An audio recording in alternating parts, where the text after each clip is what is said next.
Alam mo ba na kahit sa Europa, mas gusto nilang gumamit ng dayami sa paggawa ng mga bubong? Ang ganitong klase kasi ng bubong ay maraming benepisyo kumpara sa nakasanayang mga yero. Bukod sa mabisa ito sa tubig ulan, napakahusay din nito pagdating sa insulasyon. Nice! Nagsisimula ang proseso sa paglalagay ng moisture barrier upang harangin ang singaw ng tubig.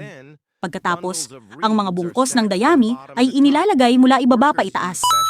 Kasunod nito, ang bahagi ng tuktok ng bridge ay tinatakpan ng halo ng dayami at tambo. Saka pinipisil gamit ang kahoy upang maging maayos ang itsura.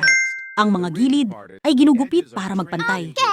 Pagkatapos, binabalutan ito ng wire mesh o screen upang manatiling buo at matibay. Ang ganitong uri ng bubong ay nakakatulong panatilihing mainit ang bahay sa taglamig at malamig o presko naman sa tag-init. Perfect! Maaari itong tumagal ng hanggang 50 taon at kahit magsimulang masira ang ilang bahagi sa paglipas ng panahon, ang ibabaw lamang ang kailangang palitan ng bagong dayami. Sa palagay mo, Kabeds TV, ano kaya ang pwedeng maging kahinaan ng ganitong klase ng bubong? Follow for more info like this.